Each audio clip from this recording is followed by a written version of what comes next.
আসসালামু আলাইকুম, স্বাগত জানাচ্ছি টিভির রাতের সংবাদে। আপনাদের সঙ্গে রয়েছে আমি হাবিবা আফরোজ। রাজনৈতিক দলের এজেন্ডা বাস্তবায়ন না করতে পুলিশ বাহিনীকে নির্দেশনা দিয়েছেন স্বরাষ্ট্র উপদেষ্টা জাহাঙ্গীর আলম চৌধুরী। আর জুলাই ও আগস্ট ছাত্র জনতার আন্দোলনের চেতনাকে ধারণ করে পুলিশ বাহিনীর গৌরবকে আরো সমুন্নত রাখার পরামর্শ দেন তিনি। সকালে রাজশাহীর সারদায় বাংলাদেশ পুলিশ একাডেমিতে 40তম বিসিএস পুলিশ ক্যাডারদের শিক্ষানবিশ সহকারী পুলিশ সুপারদের প্রশিক্ষণ সমাপনী কুচকাওয়াজে প্রধান অতিথি হিসেবে উপস্থিত থেকে এসব কথা বলেন তিনি। এছাড়া বাংলাদেশের সকল নাগরিকের কোনো দল, গোষ্ঠী কিংবা সম্প্রদায় নয়, গণপ্রজাতন্ত্রের কর্মচারী হিসেবে রাষ্ট্রের সকল নাগরিকের সার্বিক নিরাপত্তা ও আইনের শাসন প্রতিষ্ঠায় পুলিশকে নিরলসভাবে কাজ করার আহ্বান জানান স্বরাষ্ট্র উপদেষ্টা।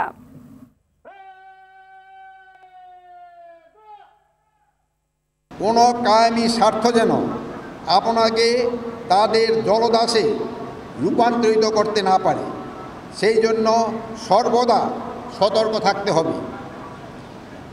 দল, মত, ধর্ম, বর্ণ, লিঙ্গভেদে এদেশে সাধারণ মানুষকে ভিন্নভাবে না দেখে আইনের দৃষ্টিতে সকলকেই সমান, এই সত্যটি সর্বদা ধারণ করবেন, লালন করবেন এবং চর্চা করবেন।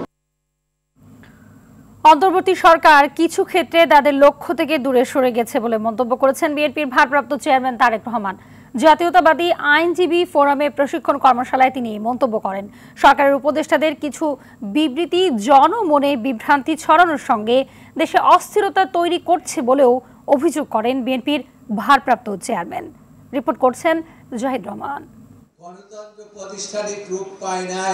বিএনপির প্রশিক্ষণ বিষয়ক কমিটির উদ্যোগে রাষ্ট্র কাঠামো মেরামতের ৩১ দফা ও জনসম্পৃক্ত শীর্ষক প্রশিক্ষণ কর্মশালায় অংশ নেয় ঢাকা বারের জাতীয়তাবাদী ফোরামের সদস্যরা। এমন কোন জায়গা নেই যা এই ৩১ দফার মাধ্যমে টাচ করা হয়নি। এতে দেয়া বক্তব্যে অন্তর্বর্তী সরকারের কর্মকাণ্ডের সমালোচনা করেন বিএনপির ভারপ্রাপ্ত চেয়ারম্যান তারেক রহমান।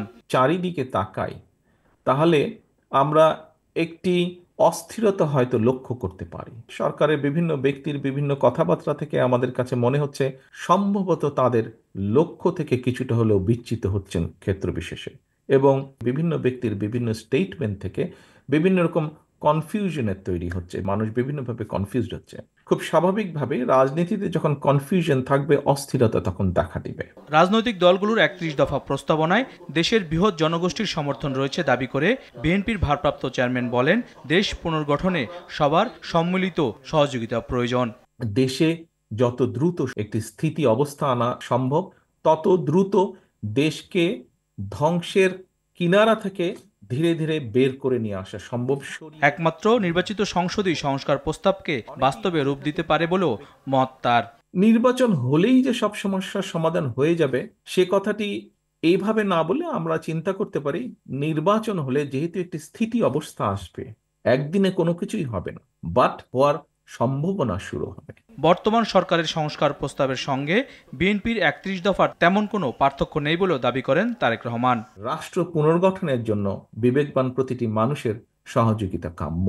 জাহিদ রহমান, RTV, ঢাকা। দীর্ঘ 18 বছর পর 21শে আগস্ট গ্রেনেড হামলার মিথ্যা মামলা থেকে মুক্তি পাওয়ায় বিএনপির ভাইস চেয়ারম্যান আব্দুল সালাম পিন্টুকে টাঙ্গাইলে গণসংবর্ধনা দেওয়া হয়েছে। এ সময় তিনি ফ্যাসিস্ট হাসিনার বিচার ও অন্তর্বর্তীকালীন সরকারকে দ্রুত নির্বাচন দেওয়ার দাবি জানান। অন্যদিকে 17 বছর কারাভোগের পর নিজ জেলা নেত্রকোনায় সংবর্ধনা দেওয়া হয়েছে সাবেক স্বরাষ্ট্র প্রতিমন্ত্রী লুৎফর জামান বাবরকেও। প্রতিনিধিদের পাঠানো তথ্যচিত্রে Nusrat Jahan Sinthi report. 21শে August grenade হামলার মিথ্যা মামলায় দীর্ঘ 18 বছর কারাভোগ শেষে মুক্তি পেয়েছেন বিএনপির ভাইস চেয়ারম্যান আব্দুল সালাম পিন্টু। এ উপলক্ষে টাঙ্গাইল শহরের পৌর উদ্যানে তাকে গণসংবর্ধনা দেয় জেলা বিএনপি। মুক্তির পর এই প্রথম জনসমাবেশে যোগ দিয়ে তিনি কারাগারে অন্যায়ভাবে বন্দী রাখাদের উপর হওয়া অত্যাচারের বর্ণনা দেন, দাবি জানান ফ্যাসিস্ট হাসিনার বিচার সহ দ্রুত নির্বাচনের। কি রকম ভয়াবহ নির্যাতন তারা করেছে, এটা আপনারা যারা নির্যাতন দেখেন নাই তারা কিন্তু অনুভব করতে পারবেন না। তাই আমরা সরকারকে আহ্বান করতে চাই, কাল ক্ষেপণ না করে অনতিবিলম্বে দ্রুত সংস্কার করে নির্বাচনে রোড ম্যাপ ঘোষণা করেন। অনুষ্ঠানে প্রধান অতিথি হিসেবে উপস্থিত ছিলেন দলের স্থায়ী কমিটির সদস্য নজরুল ইসলাম খান। দাবির একটা অংশ আদায় হয়েছে, ফ্যাসিবাদের পতন হয়েছে, কিন্তু গণতন্ত্র এখনো পুনঃপ্রতিষ্ঠা হয় নাই। সেই গণতন্ত্র পুনঃপ্রতিষ্ঠার লড়াই আমরা চালিয়ে যাচ্ছি। এদিকে 17 বছর কারাভোগ শেষে সাবেক স্বরাষ্ট্র প্রতিমন্ত্রী লুৎফুজ্জামান বাবর নেত্রকোনায় যাওয়ায় তাকেও জেলা বিএনপির পক্ষ থেকে গণসংবর্ধনা দেয়া হয়। এই সময় দীর্ঘ মিথ্যা মামলা শেষে কারামুক্ত হওয়ায় বৈষম্য বিরোধী ছাত্র আন্দোলনের শিক্ষার্থীদের ধন্যবাদ জানান Babar. Nusrat Jahan Sinthi, RTV। Zia charitable trust মামলায় 7 বছরের দণ্ড থেকে বিএনপি চেয়ারপারসন বেগম খালেদা জিয়াকে হাইকোর্টের দেয়া খালাসের রায়ের বিরুদ্ধে রাষ্ট্রপক্ষ দুদকের আপিলের শুনানি 2রা মার্চ ধার্য করা হয়েছে। সকালে আপিল বিভাগের জ্যেষ্ঠ বিচারপতি আশফাকুল ইসলামের নেতৃত্বাধীন 3 সদস্যের আপিল বেঞ্চে এই আদেশ দেন। এর আগে দুদকের পক্ষ থেকে বলা হয় তারা পৃথক একটি আবেদন করেছেন, একসাথেই শুনানি করা হোক। পরে আপিল বিভাগ সকল আবেদন একসাথে চূড়ান্ত শুনানির জন্য নির্দেশনা দেন। 2018 সালের 29 অক্টোবর পুরান ঢাকার কেন্দ্রীয় কারাগারের প্রশাসনিক ভবনের 7 নম্বর কক্ষে স্থাপিত ঢাকার বিশেষ জজ আদালত 5-এর বিচারক মোহাম্মদ আখতারুজ্জামান জিয়া চ্যারিটেবল ট্রাস্ট মামলায় খালেদা জিয়াকে 7 বছরের কারাদণ্ড দেন। একই সঙ্গে তাকে 10 লাখ টাকা জরিমানা অনাদায়ে আরও 6 মাসের কারাদণ্ড দেওয়া হয়। একই সাজা হয়েছে অপর মামলার 3 আসামিরও।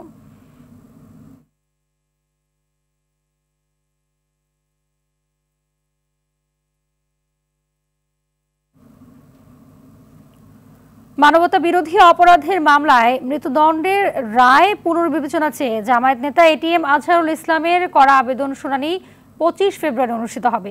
সকালে ATM আজহারের রিভিউ শুনানি দ্রুত করতে আপিল বিভাগের আবেদন করেন অ্যাটর্নি জেনারেল মোহাম্মদ আসাদুজ্জামান ও চিফ প্রসিকিউটর তাজুল ইসলাম। এ সময় অ্যাডভোকেট তাজুল ইসলাম আপিল বিভাগকে বলেন, এই রিভিউ শুনানিটি বৃহস্পতিবার 9 নম্বর আইটেমে ছিল, কিন্তু সেদিন শুনানি হয়নি। এ নিয়ে দেশের সমস্যা তৈরি হয়েছে। অ্যাটর্নি জেনারেল বলেন, এটি একটি পলিটিক্যাল সেন্সিটিভ মামলা, তাই দ্রুত নিষ্পত্তি করা হোক। পরে আপিল বিভাগ মঙ্গলবার শুনানির দিন ধার্য করেন। শেখ হাসিনার শাসনামলে 2014 সালের 30 ডিসেম্বর আন্তর্জাতিক অপরাধ ট্রাইব্যুনাল আজহারুলকে মৃত্যুদণ্ড দেন। সুষ্ঠু নির্বাচনের জন্য স্বচ্ছ ভোটার তালিকা প্রয়োজন। এবছরের জুন মাসের মধ্যে তা তৈরি করা সম্ভব হবে বলে মন্তব্য করেছেন প্রধান নির্বাচন কমিশনার AMM নাসির উদ্দিন। কক্সবাজারের ছবিসহ ভোটার তালিকা হালনাগাদ ও ত্রয়োদশ জাতীয় সংসদ নির্বাচন উপলক্ষে মতবিনিময় সভায় তিনি কথা বলেন। এ সময় CEC আরও বলেন, প্রধান উপদেষ্টার ঘোষণা অনুযায়ী এবছর ডিসেম্বর বা 2026 সালের জুনে নির্বাচন হতে পারে। সেভাবেই নির্বাচন কমিশন প্রস্তুতি গ্রহণ করছে।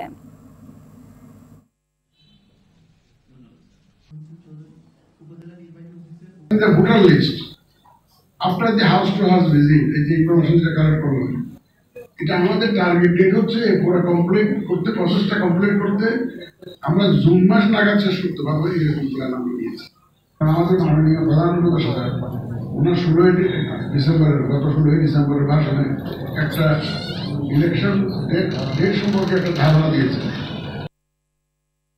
গত 18 ফেব্রুয়ারিতে ছাত্রদল ও যুবদলের হামলার পরবর্তী সময়ে খুলনা প্রকৌশল ও প্রযুক্তি বিশ্ববিদ্যালয়কে নিরাপদ মনে না করায় 6 দফা দাবিতে শহীদ মিনারে অবস্থান নেয় কুয়েট শিক্ষার্থীরা। পরে এই 6 দফা দাবি নিয়ে প্রধান উপদেষ্টা বরাবর স্মারকলিপি দিয়েছেন শিক্ষার্থীরা। রোববার বিকেল 4টায় কেন্দ্রীয় শহীদ মিনারে সংবাদ সম্মেলনে কথা বলেন তারা। এ সময় শিক্ষার্থীদের হাতে নিরাপত্তা দিতে না পারা, এমন ভিসি মানি না, নতুন ভিসি নিয়োগ চাই, এমন নানা প্লেকার্ড দেখা যায়।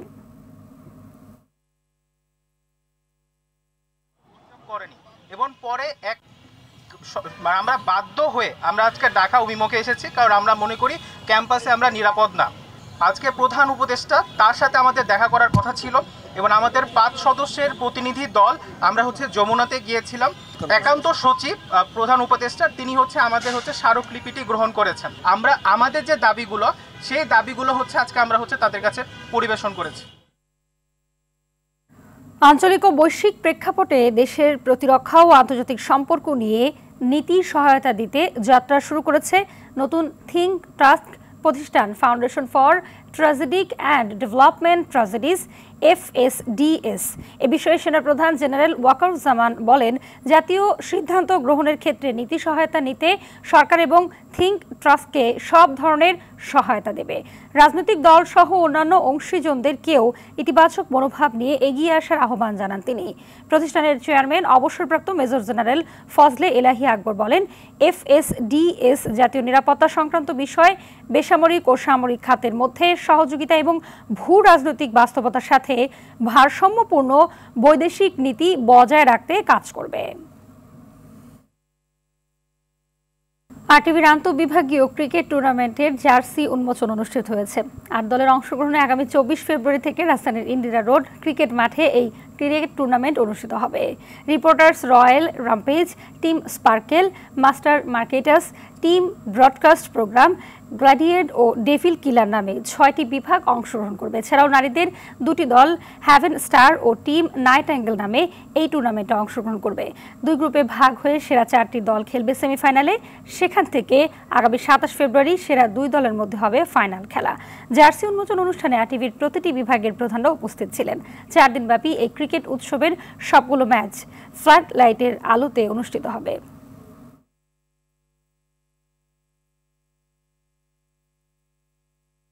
রাতের সংবাদ এই পর্যন্তই। মধ্যরাতের সংবাদ 1টায় দেখার আমন্ত্রণ রইল। ধন্যবাদ সবাইকে।